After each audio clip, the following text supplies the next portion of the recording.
Well, here's what I heard. I heard that you are very, very, very sharp, that you love the school, that you lived in the dorm for a little while, then you got married. Here's everything they missed. Of the breaker and the watchman. So as you can see, we're all every day we're assigned a cleaning duty. See, Sunday, Thor and Sean have it. Sunday, Jalen and Tashawn. Sunday, in this certain quad, nobody does nothing. That's strange, huh, people? Yes, very strange. As you can see, on Tuesday, Kevin and Nipsey, which is Patrick, have cleaning duties. And as you can see down here, red means clean kitchen and halls. Imagine living in an answered prayer, but you hate every moment of it.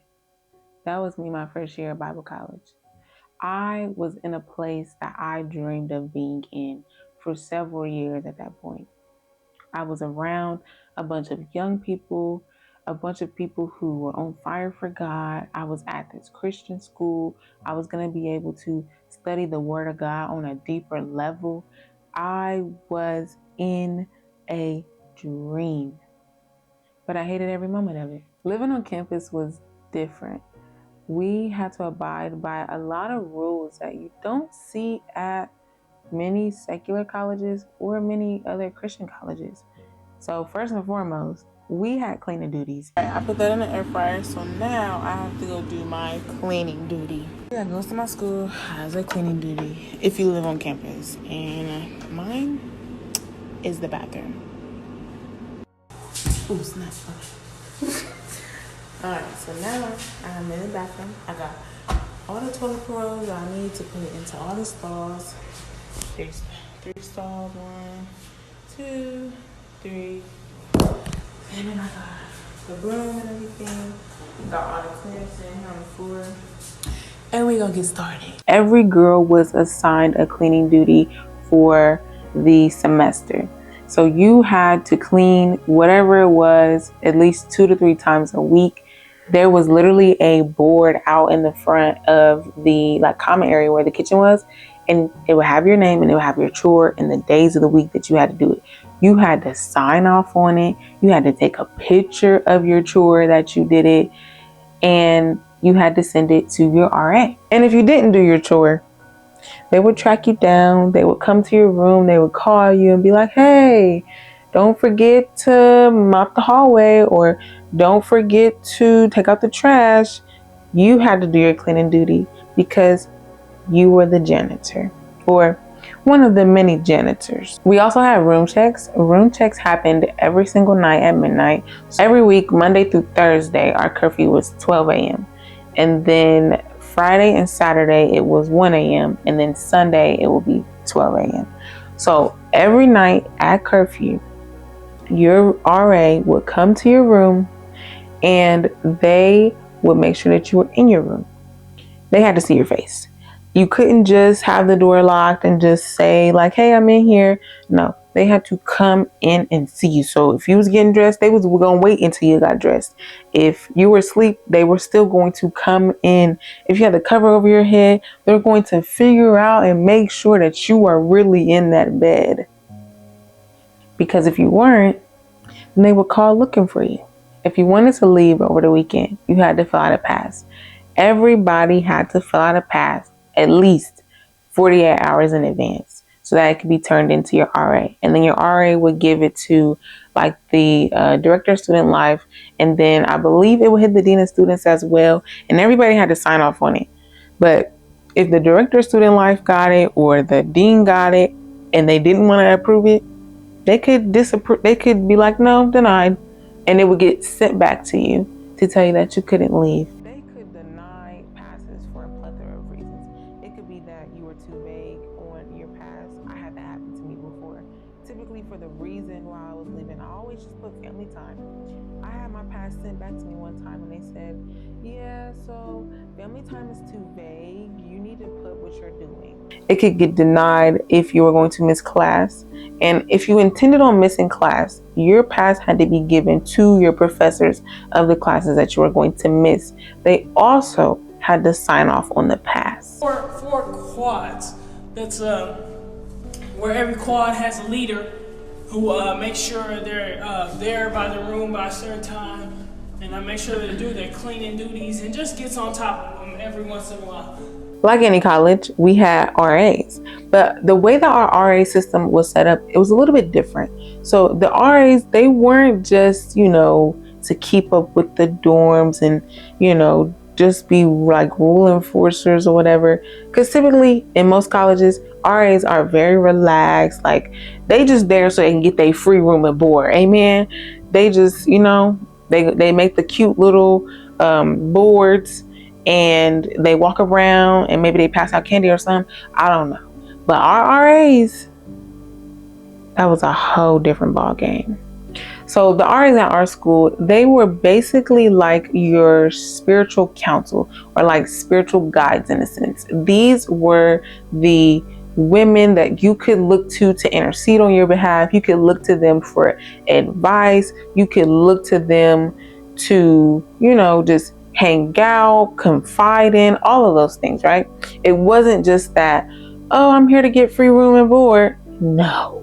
Because being an RA just came with so much more at my school. And then above all the RAs, you had the RDA.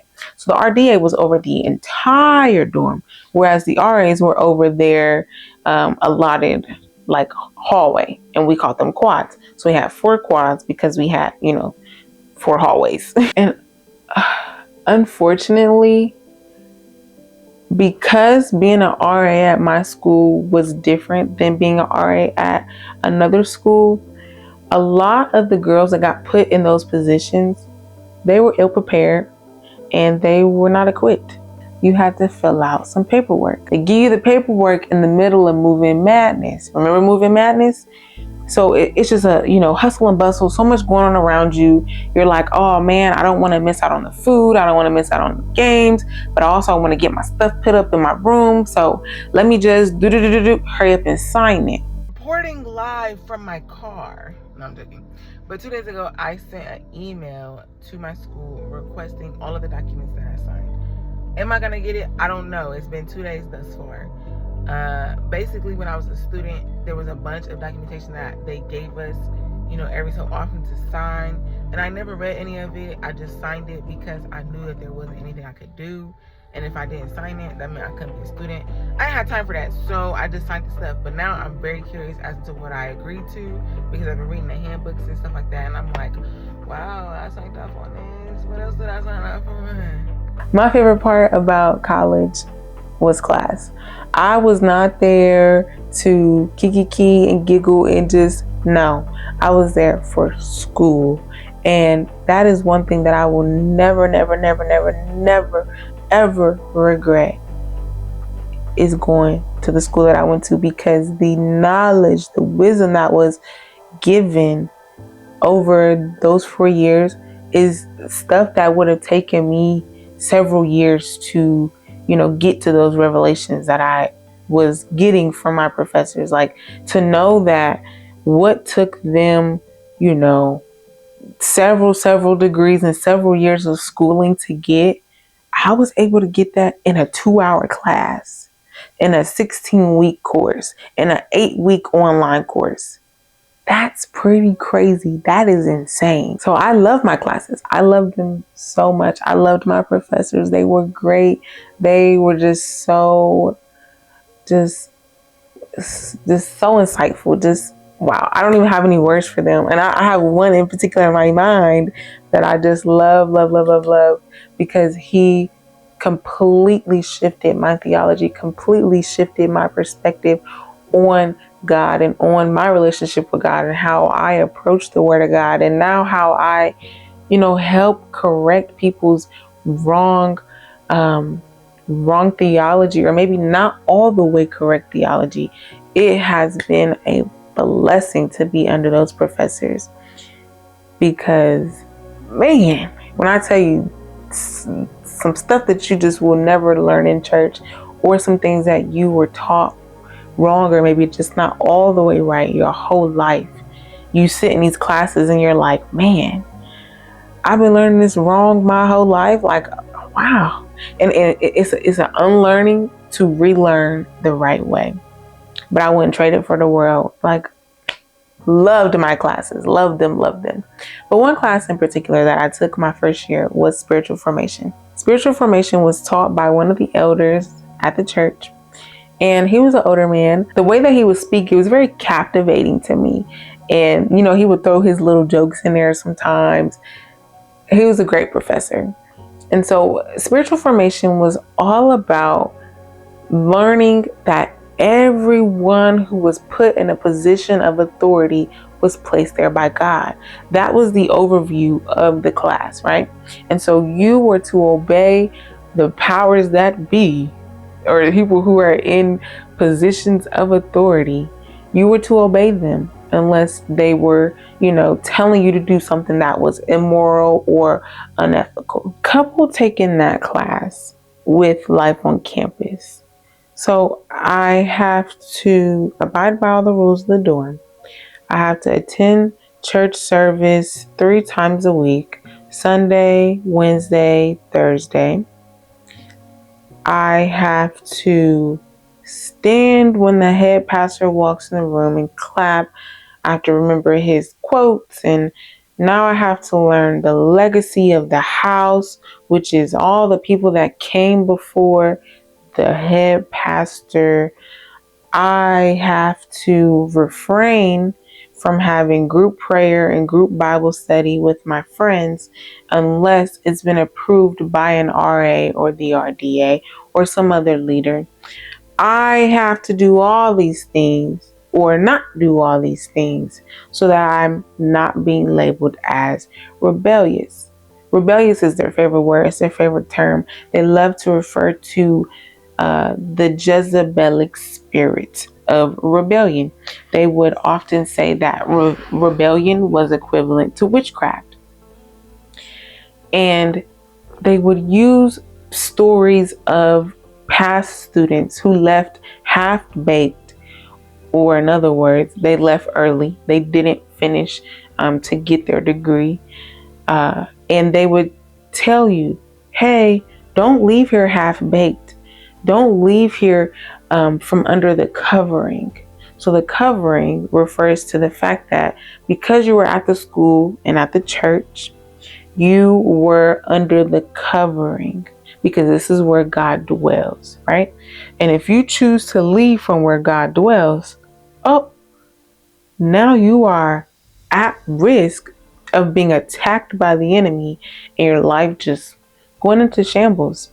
So taking that spiritual formation class matched with that, I had a hard time separating the two and trying to figure out, like, okay, I know they're in authority, but I don't know if I want to do that. But okay, I don't want to be labeled as rebellious, so I'm just gonna go ahead and do it. I don't like doing the cleaning duty, but I'm just gonna go ahead and do it. It's kind of weird to me that I can't read my Bible with my friend, but okay, this is what they said I can't do, so I'm just gonna do it. I'm not gonna question it because every person who's in authority has been placed there by God. I'm just going to listen so that I don't have to be called rebellious, because I don't want everybody pointing their finger at me and saying that I have a Jezebelic spirit. So what was supposed to be obedience to live more righteously or to live a life that reflected Christ now became fear. Now became, I'm going to do this out of fear of what they may do, out of fear of what they may say, out of fear of them calling me out. So I complied. I did everything. I did the cleaning duties. I filled out the passes 48 hours in advance. I attended every single service. I tried to learn the history of the people. I tried to figure out them quotes. I did everything to a T because I never wanted them to call me out. I never wanted to be labeled as rebellious. I began living to appease people instead of living to please God. It was Thursday morning. It was chapel. So chapel was church just for the students. It worked just like a Sunday service, 2 hour service, worship, message, announcements, all of that. And so they would always want us there about 30 minutes in advance. So service started at 10, we had to be there at 9:30. So I pulled up trying to obey authority, right? I pulled up 9:30 and everybody was pacing the altar, they were praying, and I was like, well, that's not really me, at least not yet. So I'm going to sit here and I'm just going to read my Bible, and I'm just going to read, pray, go in and out, go in and out. My RDA at the time approached me and she said, hey, why don't you go up there with them? And, sometimes I see you during service and, I see that you're not really doing what everyone else is doing. You gotta get into it. In other words, she told me that I need to be worshiping like everybody else, right? She told me because my outer expression didn't align with everyone else's, that I needed to get some stuff clicking in my mind and fall in line and do what everyone else was doing. That hit me hard. That hit me so hard. And I began to think to myself and ask God, like, okay, but God, that's just not me, or it's just not me yet. Like, I don't want to get up there and fake it. I don't want to fake running around. I don't want to fake speaking in tongues. I don't want to fake any of that. I want it to be genuine. I want to worship in spirit and in truth. But what do I do, God? This leader that you put in front of me is telling me that this is what I have to do. So what do I do? And so that's when I started to slowly take a step back. So one thing about me, I don't let everybody pray for me. I don't let everybody lay hands on me. I didn't grow up in church, so that's just not something that is normal to me, to go up to the altar every single service. I've always felt going to the altar was kind of like a every once in a while kind of thing. Like, you go if you're really drawn to the front. And if, the speaker has a word for you, then like you'll know and you'll receive that word.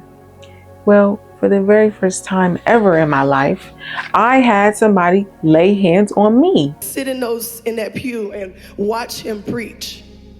And she said that she could see something different in him that wasn't like everybody else. This was around the time that the church was putting in new chairs in the sanctuary. They were ripping up the pews and they were replacing them with theater style chairs. So the ones that, they flip back up when you standing up and then you fold them back down to, sit in it. Real nice chairs, real nice. And so since they were redoing the sanctuary where we had chapel at, we had chapel at a secondary location. So literally, I vividly remember it, but like vaguely remember it just because I was so overwhelmed and nervous because that never happened to me before. So we were getting to the end of the service and, she was doing the altar call. Like, if you feel led, if you want to give your life to Christ, if you want to rededicate your life, the things that people normally say. And then she said something, along the lines of what her message was about. And I never forget, I was in the very back row, and I'm looking, and everybody has their head down. People are praying and things. And I was like, you know what, God, I ain't going up there. Like, if you got a word for me, you got to come to me. Like, I'm not going up there. I'm not doing that. Kid you not. That lady came up to me all the way in the back. She made her way slowly, but she came. I don't remember what she said, but I just remember, her coming up to me and being like, yeah, I'm talking to you. Cause I wanted to be like, oh, you're not talking to me. But nah, I couldn't even do that because I'm in the back row. But she comes up to me and she's praying for me. And I just remember hearing all these people around me starting to gather, and they're crying and they're praying, they're speaking in tongues. And I was so nervous and like overwhelmed because I had never had that happen to me before. And I was like, okay, oh my gosh, does that mean I have to like fall out? Like what? I'm putting so much pressure on myself that I couldn't fully be in the moment. Since I didn't have a job or a car or any money for real, I decided to do work study. So work study, most colleges have it. It is a work program built into the school, and they work with you and you're with your, school schedule so that you're able to go to class as well as make money in your free time.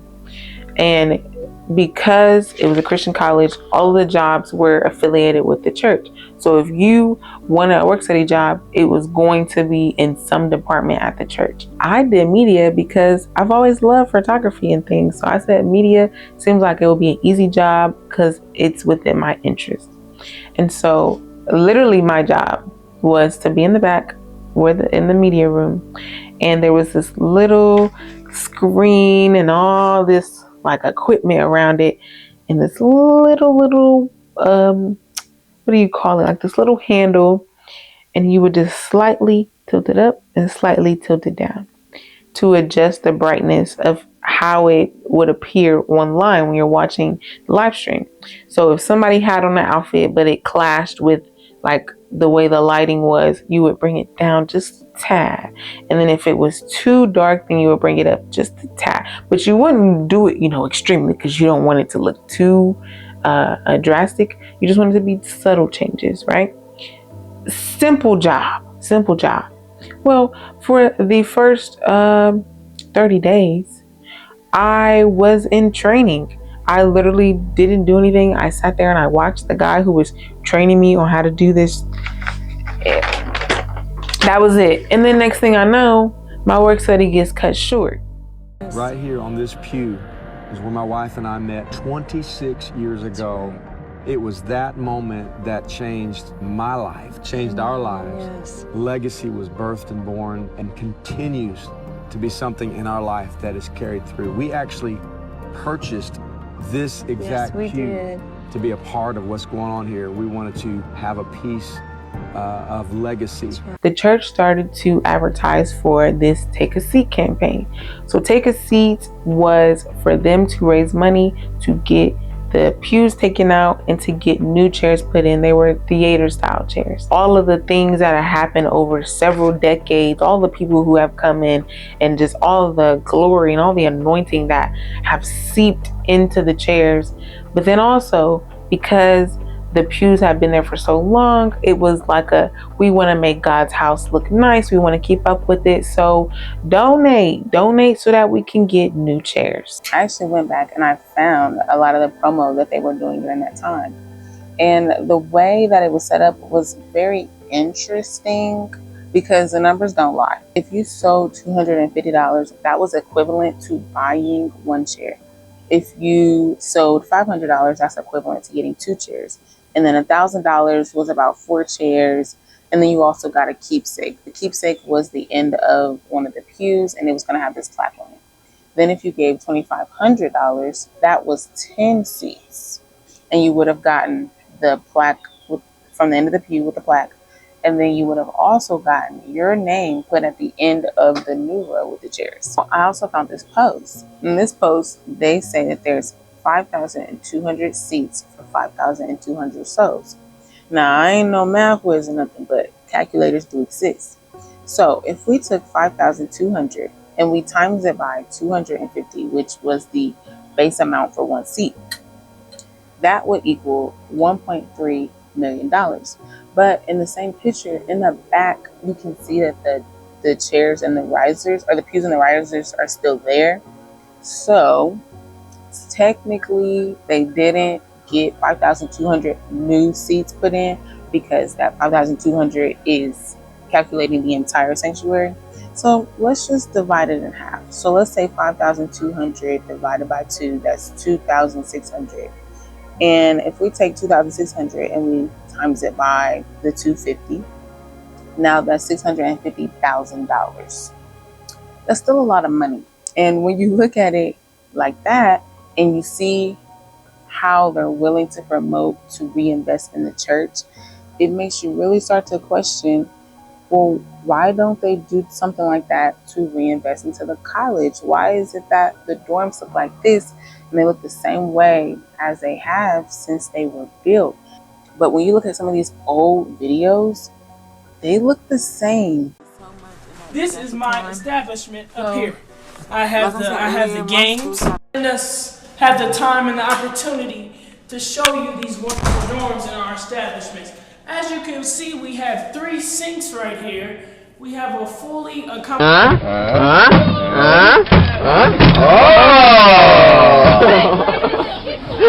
Don't they want, Bob? You just want a new dresser! Looking at this now, in hindsight, it's disheartening to know that they had an opportunity to make so much money to get these chairs in for the sanctuary. But it's like, what are we doing to get that money in for the school? In the moment, I didn't really think too much about the campaign. I mean, I was like, okay, new chairs, whatever. But it did suck because once the construction began of, putting in the new chairs, we couldn't have church in the sanctuary anymore. We had to go to a secondary location to have church for chapel, which meant that I no longer had a work study job because what I did, the little up and down brightness, they didn't have that at the secondary location. It was very, very basic setup for media. So I was without a job for the entirety of the project. I began to ask these questions to myself. Why? Why don't we have janitors? Why does every girl have to clean the dorm up? Oh, we want to teach you guys independence and chores and responsibility. I'm 18 years old. I had chores when I was a child. I don't need chores now. I don't. Everybody should just clean up after themselves and we should be cool. Why is work study only $10 an hour? Why are students failing out of college? Because they're putting so much time into their work study because the demand for their position is so high that they're missing class. They don't have time to do their homework. They're missing exams. You're failing. But the reason that you came here really is for school. Why the dorm so small? I mean, I'm not looking for like state of the art, like top notch, it is a dorm, but why does it look the same way that it looked when it was first built? Why is it that when I go to church and I wash my hands, the sink is automatic? But when I go to the dorm, that's my home, and I get in the shower, my showers are moldy? Why? Why are we putting so much money and we're reinvesting into the church? We're not reinvesting into the school. The icing on the cake for me was after the 30-day fast. So one night, this had to be about late fall. I remember it being cold.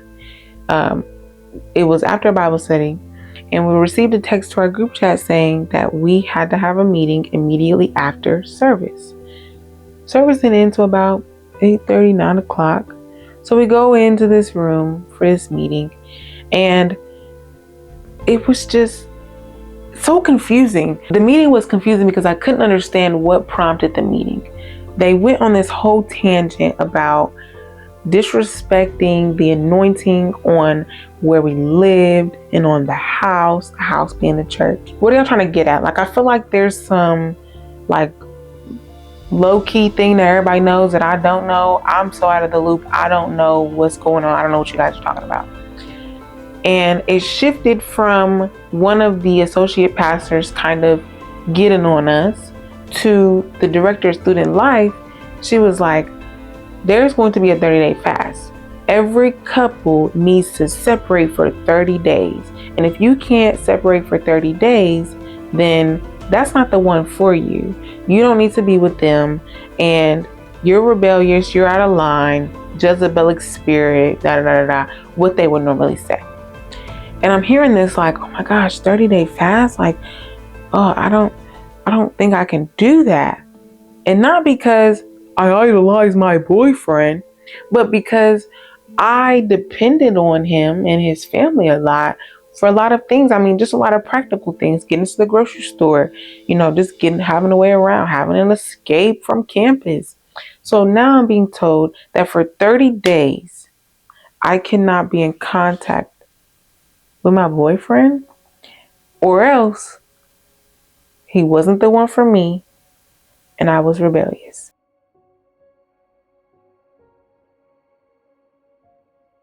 And so I called Joshua. Hey babe, so they just said that we have to do this 30-day fast and I can't talk to you for 30 days and I'm sorry, like there's nothing I can do about it. Honey, he on the other end of that phone and he's going off. He's like, no, this is stupid. We're not doing this. Like, no, we're not. They're not talking about us. This is not pertain to us. Whatever people got going on, that is not us. We're not doing this. And I was like, I have to. I don't want to be going rebellious. And so we did the fast for 5 days. And on the 5th day, it hit me like a ton of bricks. Girl, what the heck is you doing? And so all those questions just came back. I'm realizing things more and more. And it felt like everybody was in a trance. And I was the only one that was awake. I was suffering in silence. I was so depressed. I've never been so depressed in my life. I didn't want to wake up in the morning. I would often think about what would life be like if I wasn't here? Because I felt like no one saw me. I felt like no one knew that I was suffering. And I couldn't understand how these people who were appointed to be my spiritual leaders, I felt like they left me hanging. Because nobody checked on me. Nobody tried to make sure to see if I was okay. Nobody came looking for me. I was living the same day on repeat. Every morning I woke up, I just went right back to sleep. And I just kept asking God, why am I here? I don't want to be here. I want to leave. But if I leave, I'm not going to have nowhere to live. And I can't do this anymore. In the midst of all that, I heard God say that He was trying to teach me how to ask for help. My whole life up until that point, things just happened. Things just came. People just showed up in my path to fulfill the need that I had, and it was done. God did it. God was like, now you need to use your mouth and you need to use your resources to ask for help. You need to reach out and ask for help. I'm always going to be here for you, girl. But use your voice and ask for help. So I had to swallow my pride, and I had to call Joshua's mom to take me to the store. I had to call Joshua to get me groceries. I had to, reach out to some of the girls in the dorm and be like, hey, do you have some food, or do you have this, or could you take me here? I had to utilize my resources. I had to learn how to ask for help, something that I struggled with my entire life. I didn't have any friends really, so I hung out a lot with Joshua's mom and with Joshua, and I would talk to people in passing because that's just my personality. I'm very charismatic. Like, I get along well with people. So I always have people to talk to in passing, but I never really had me a friend for real.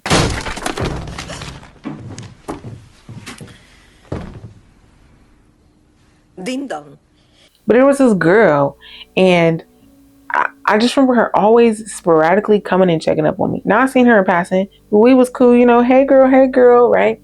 But she was so persistent in checking on me, and I couldn't understand why. I'm like, why does this girl keep checking for me for real? I don't even know her like that for real. And I was like, you know what?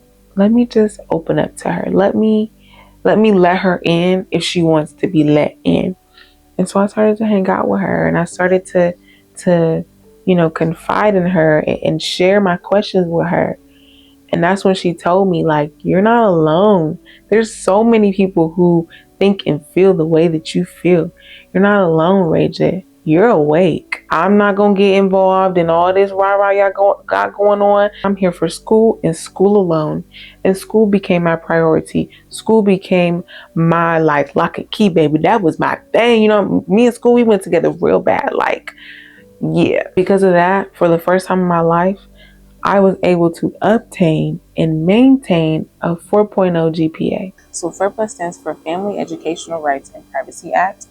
And basically it's put in place so that you can have a little bit of protection when it comes to these institutions.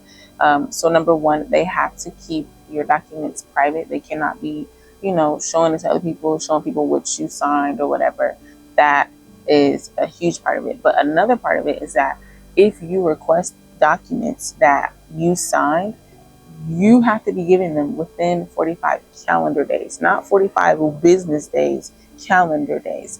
And it has now been 32 out of those 45 days. I have been promised actually by 2 people that I would receive them.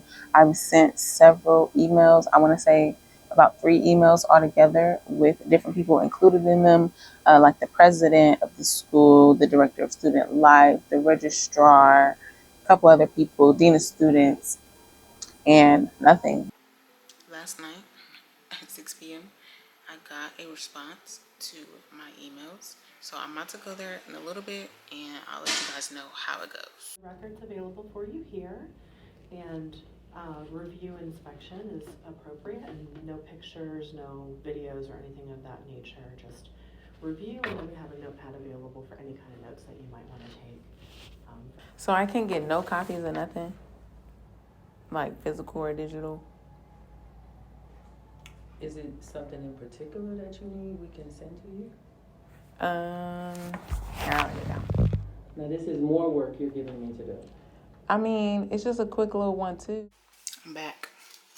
So yesterday, I had the meeting about the documents.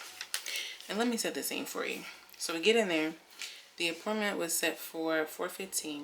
We sat and waited for probably another 15 to 20 minutes. I'm not sure what was taking so long, but we had to wait. And me and my husband, we were just, talking to each other just to pass the time. And then the provost comes out and comes to get me. So me and my husband stand up and start to walk towards her. And that's when she tells us that only I can go because only the student can see the documents. I'm thinking that it was going to be at least 4 people in the room, because in the email it was the HR director, the provost, the president, and the CFO. So I'm thinking all of them were going to be in the room, but it was only the provost and the HR director. So I sit down and I look at the table. It had all of the papers like staggered on the table, and you could tell that they were like separated in a certain way. So the HR director, who didn't even she didn't introduce herself, she didn't do none of that, she didn't say hi, my name is, she just goes, I don't know what they told you so far, but no pictures, no videos of this stuff, you just sit here and you read it, and if you want to take notes, then we have a notepad for you. So they had a notepad of yellow paper for me to take notes of what I was reading. And the vibe in the room was so awkward. It was so quiet. The provost and the HR director, they had like a little kiki in between. But overall, it was very, very awkward, very quiet. And it was just me rustling through the papers. I took a couple notes of things. So I took a note of their body language. And they just kind of seemed a little uneasy, a little nervous. I could be overthinking it. Maybe they was just chilling the whole time. But they just seemed a little on edge. It wasn't an intimidating setting, at least not to me. I wasn't trying to be intimidating because, again, I wasn't going in with the mindset of me versus them. It was just, let me see the papers. This is all the documentation that they had available for me. So they had a student social media agreement, admission papers, so the application to get into the school, the covenant code of honor, which is just a bunch of I will or I will not statements, and they're tied to Bible verses of things that you will refrain from, or you're promising that you will do them as a student. Let's see,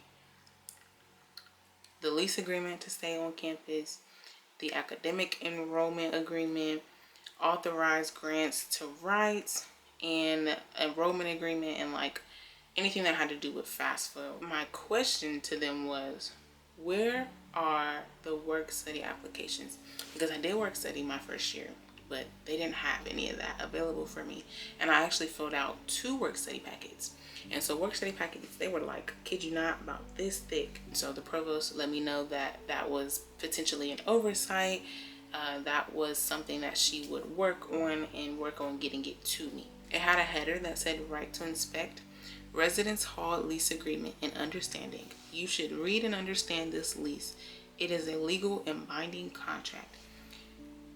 The college reserves the right to terminate this agreement at any time for any reason deemed necessary due to behavior/actions. Signing below means you have read the lease and are in full agreement with it and have received a copy. Obviously, those first couple years I never sat and read this stuff, so how can you be in full agreement with what you don't understand? Number one. But also, I never received copies of that, and I didn't leave from that meeting with a copy either. And then another excerpt that was very interesting. It says, I hereby certify and represent that I have read this authorization and grant of rights and understand the meaning and effect thereof and the intent to be legally bound by it. What I learned from this experience is that your signature is very powerful and very important, and it is imperative that you read the things that you are agreeing to. You know, in the Christian community and in the spiritual realm, we always talk about agreement and the importance of understanding what it means to be in agreement or come into agreement with something. But I feel like sometimes when Christians are in non-religious situations or, you know, secular environments, they often throw that out the window. Like, no, if you're signing something, that is also coming into agreement with something, y'all. At the end of the day, it's a business, and they are going to utilize their rights when it's necessary, and you need to be doing the same thing. I think that when people look at the situation and they're like, oh, well, it's a church, you're supposed to give grace, or you shouldn't do da-da-da-da because that's a pastor or that's a minister or that's a...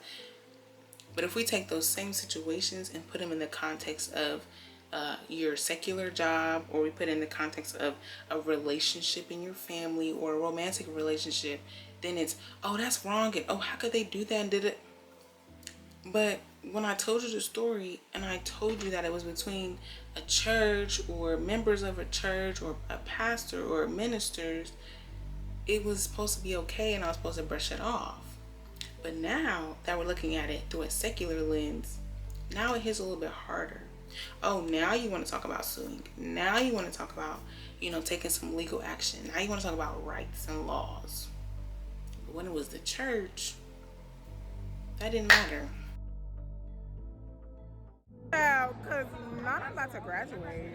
I ain't done though. We halfway done though, okay? But I'm